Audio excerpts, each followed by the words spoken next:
Hi friends, I'm here to show you how I make my snippet rolls. I know a few of you on Junk Journal chat asked how I make them, and I'm going to show you now. Now the lighting isn't perfect in here, so we just have to make do. But most of you have seen my videos, or my pictures rather, on the Facebook group, Junk Journal chat, and on my Instagram. And this is the purple one. Here's the shabby chic one. It's really hard to see with this light. And they're just little snippets, scraps of lace, vintage doilies, and fabric sewed onto a strip of muslin fabric. This fabric was tea dyed, but you can use any fabric because you really don't see it. It's in the back.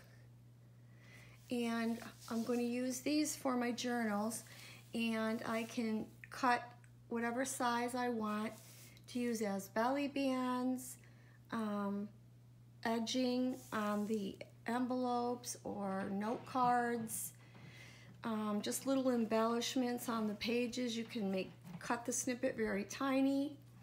You can add pearls or beads or some other kind of bling, and you can also add words either on a paper or fabric. I stamp words on muslin fabric and sew them on also. I won't do that to mine until I decide where I'm using it, what exact page I'm using it on. But I'll show you how I make them. Now, these are like 30 inches or 34 inches long. And so I just take a long strip of fabric like this, but you can make them any size. Just for the video, we're going to take a strip that's only 12 inches wide, 12 inches long, because the video would be too long for me to make one that long. So this is about 1.25 inches wide and 12 inches long. So this is how I do mine. Now, I get my little stash of fabrics that I decided on the color theme. For this one, we're going to do a pink and a cream theme. So I just got all my little tea dyed fabrics. Now the other two were not tea dyed, but this one, this one we're going to do happens to be tea dyed fabric. So I wanted to stick with that theme and use a lot of deep creams and tea-dyed fabric with this pink fabric that's been tea-dyed. So you gather up all your little bits and pieces, fabric strips, like this. This one's been tea-dyed. This hasn't, but it's like a tea-dyed color. Some floral fabric, some crocheted cut-up doilies. That's been tea dyed. A lace tablecloth from the thrift store. Here's some more vintage doily that I'm going to cut up in bits. Don't know if I'll use all these things, but I just want in here in case I decide to use them. I don't really know until I get started. Here's some brown fabric and some other deep, kind of like a mauve, pinky, purplish fabric. And then here's some other floral tea-dyed fabric. This is what I usually do to start. If I don't have little bits, I just tear some strips of fabric like this. And then I make my little pile of little bits. I just cut them on an angle like that so they won't be perfect. Here's the pink one. You can just start chopping them all up, making fabric salad here. Just like that. And they just have to be cut any old way. You don't want anything perfect. And I like this fabric. This floral fabric that has like a tea-dyed background. And then I will just me see here. Cut some of these laces.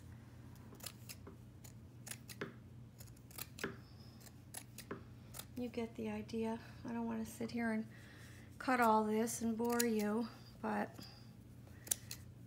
I should have cut all this before I started the recording. Okay, so now let's just, I'll show you what I do first. This is what I do.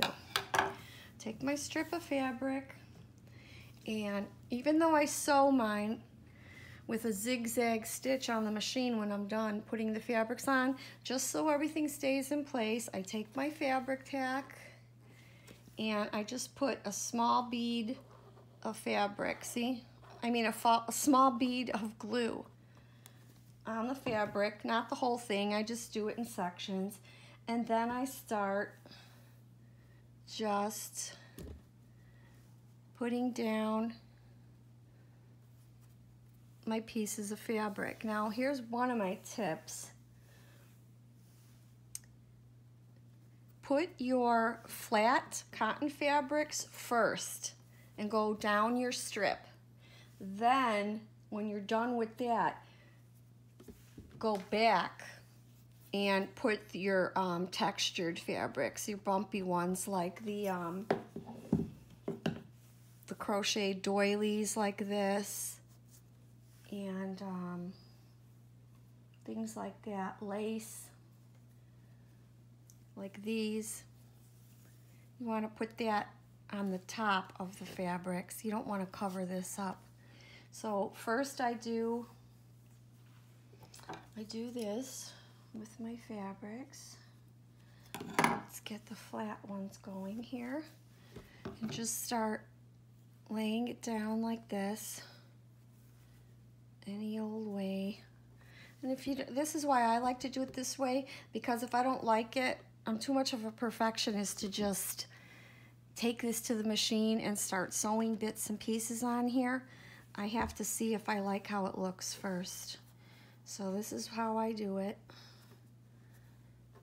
I start by gluing little bits. Hopefully you can see what I'm doing here. See how I'm just gluing these little bits on. The light's not very good. All the flat pieces. Let's see, and then I see what I need, like maybe some more pink. And put another bead of glue. A little more glue, a couple lines of glue. Let me try this fabric.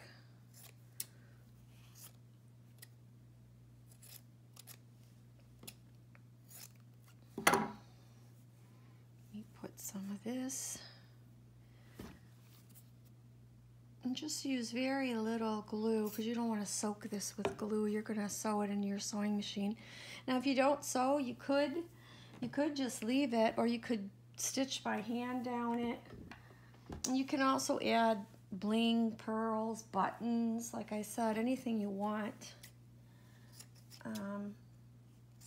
Anything goes with these.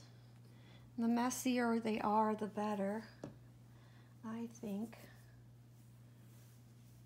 So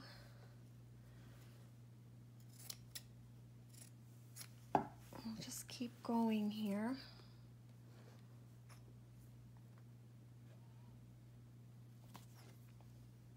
Let me put a little glue there. Put another one of these. Okay. Now I want another brown piece, then another pink. I think I want another pink one over here.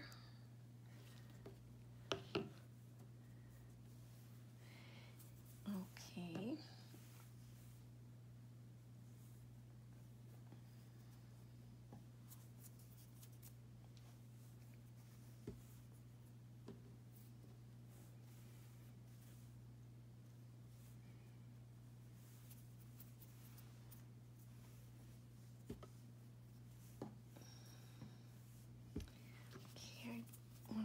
cover this spot. It looks a little empty. Or maybe I'll cover it with this. Yeah. Okay, well anyway, we're not done with the whole 12-inch strip, but you get the idea. Now, if I was done with the strip, what I do is go back and glue on your little bits. Put another bead of glue and start gluing on all these little bits.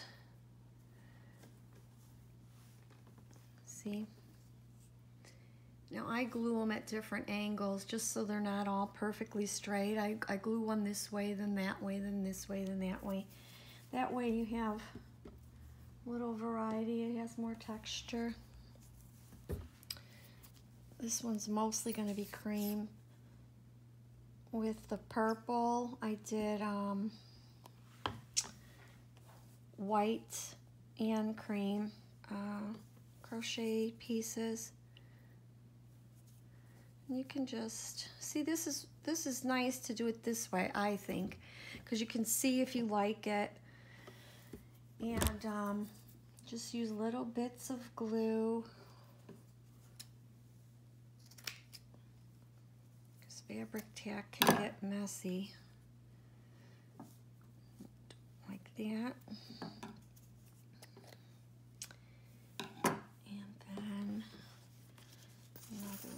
Here.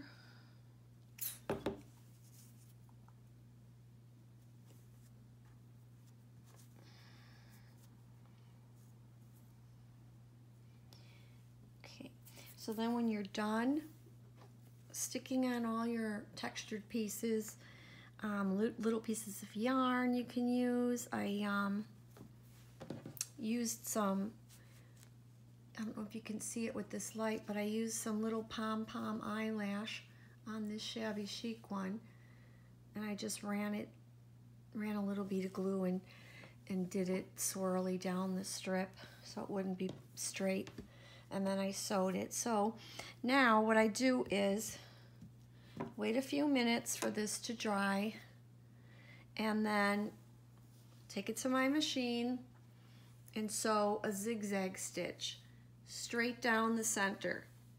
Then on the right, or on the right and then on the left. So 3 rows of zigzag stitch. I think it would be fine with 1 row straight down the middle too, but I just want it to be secure. So that's what I do. Take it to the machine, and you can see the back of this purple one. See the zigzag stitches? They don't have to be perfect.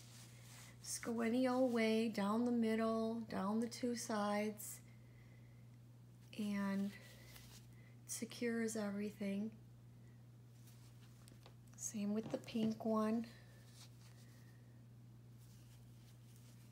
See the fabric? It's kind of hard to see with this light, but that's how I do it. Now on this one there isn't any yarn or anything, but if I decided to use eyelash, you could also just cut small pieces like I did with the purple. I didn't go straight down.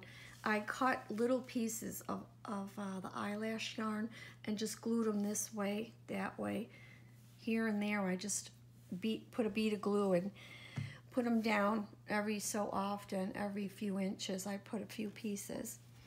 But sometimes it doesn't look that great when you're gluing it on, but when you have the stitches, it seems to finish it off, and they're really pretty. And you can use them to decorate your journals and your other crafts. These can be used for other crafts also, not just journals. Any time you would use decorative trim on anything that you made, you would use this instead. It's like decorative trim would be. So it's very pretty. And you can make little ones. If you don't want to make them 12 inches or 30 inches, you can just take a small strip of fabric like this for an embellishment in your journal and just stick 5 or 6 pieces on. Put some little crocheted doily on there or yarn over it, and you're done. You have an embellishment. So anyway, I hope you get the idea now of how to make these. They're very addictive. I love making them. And thanks for watching.